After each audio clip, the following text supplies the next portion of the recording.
Launched from Earth in 1977, the twin Voyager spacecraft, Voyager 1 and Voyager 2, set out on a historic mission to investigate the vast and mostly unexplored regions of our solar system, studying the gas giants, Jupiter, Saturn, Uranus, and Neptune, and obtaining priceless information that would deepen our comprehension of these enormous worlds was their main goal.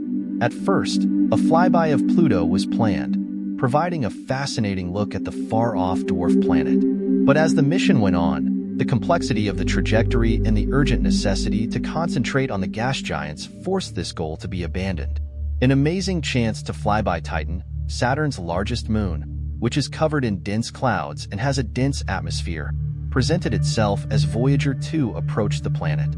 Mission Control decided to send Voyager 2 a vital course correction, rerouting its trajectory toward Titan in response to this. Nevertheless, there was a major drawback to this new course.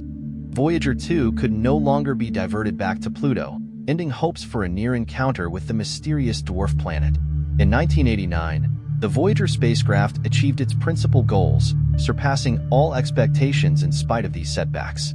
After the main mission was completed with success, scientists focused on a bolder objective, launching the Voyagers to study interstellar space in the farthest regions of the universe.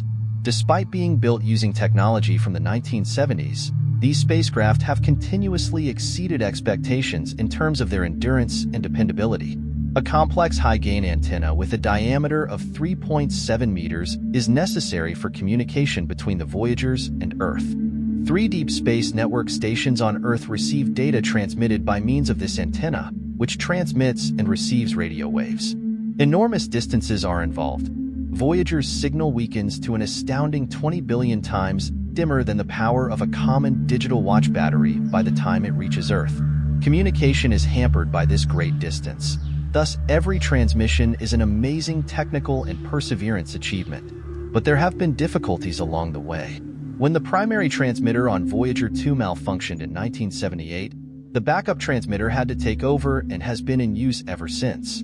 The ability of the Voyagers to communicate with Earth has decreased with time. Their power source is predicted to run out in 2025, meaning they will only be able to send signals for a few more years. In order to prolong the spacecraft's operating life and hopefully receive a final message in 2027, the 50th anniversary of its launch, scientists and engineers are working very hard.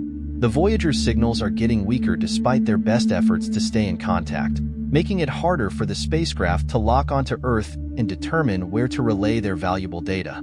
The Voyager's ability to take pictures of the universe will eventually come to an end, which is a bittersweet development. In order to preserve power for other scientific instruments that collect vital data on solar wind and interstellar space, Voyager 2's cameras were shut down in 1989. Similar to this, Voyager 1's cameras were turned off in 1990 following the capture of the famous image known as the pale blue dot, which serves as a sobering reminder of Earth's precarious position in the cosmos.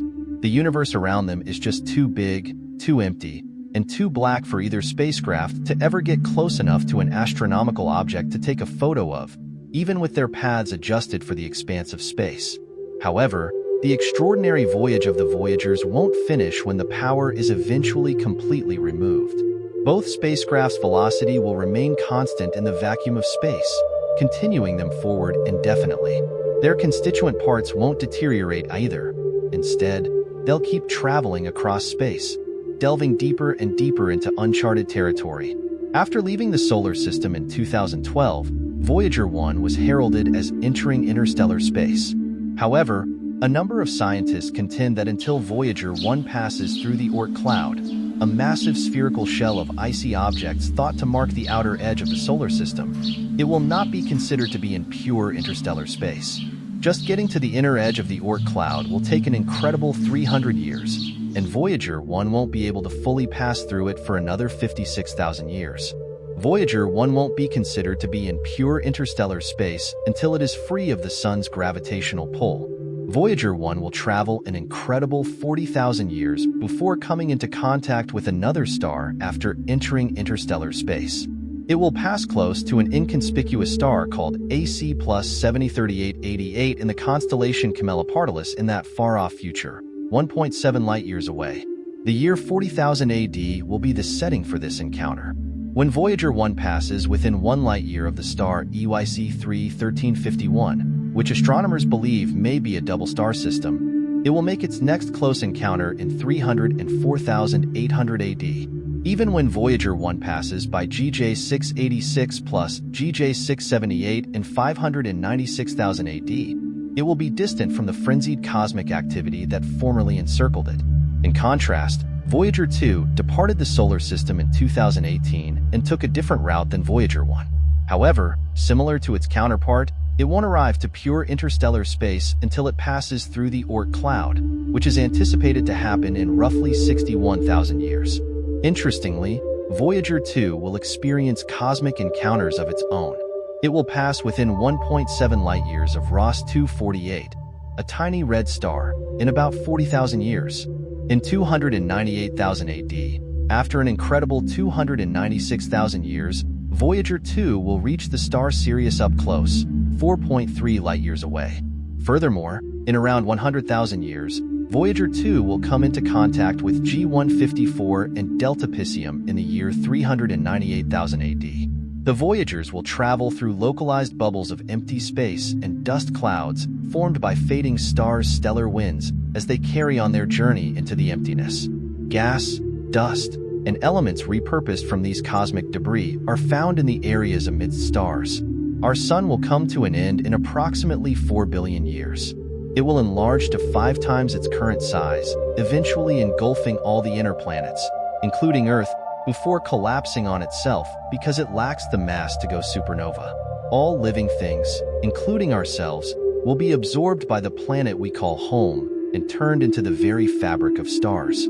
There would be no Earth or Sun for the Voyager spacecraft to lock onto in order to broadcast its discoveries, even if they were powered up. The spacecraft will eventually run out of power and be unable to record any more observations. They will drift so far away that they will not be able to tell that Earth has ended. Their distances will become incomprehensible as they travel 1 million miles every day for billions of years. Nevertheless, the Voyagers continue to travel farther and farther into space, well beyond what is conceivable for humans. They have carried the memory of our existence with them for a long time, acting as quiet ambassadors for humanity. The Voyagers will travel through a second local bubble of empty space in 5.6 billion years. Along the way, they might be impacted by dust clouds and the gravitational attraction of errant, starless planets. In the end, the Voyagers will circle the Milky Way's center, just like the many stars within it.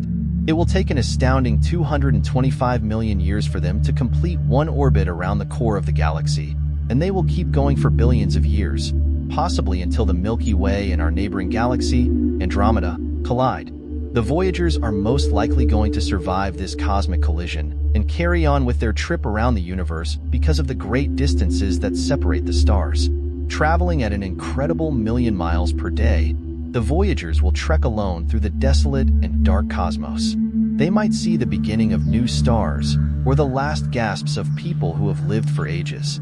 They will never be aware of their observations, though. Not only are they unable to communicate, but they are also unable to capture any fresh data because their power vanished billions of years ago, leaving them motionless in the harsh emptiness of space. The spacecraft and its cargo do not succumb to deterioration. The Voyager's final end could be via an unexpected collision with a far-off object or from thousands of micrometeorite hits. Nonetheless, it is anticipated that the Voyagers will probably outlive the solar system, continuing to exist long after the Sun dies, and the Milky Way galaxy has either completely disappeared or undergone irreversible change. The only remnants of our human life will go across space with the Voyagers, possibly for all of eternity. They are a symbol of our accomplishments, our curiosity, and our perseverance as they travel across the stillness of space. Their voyage is not merely an exploratory expedition. It is also a monument to humanity's pursuit of knowledge, leaving a legacy that will be felt for millennia to come.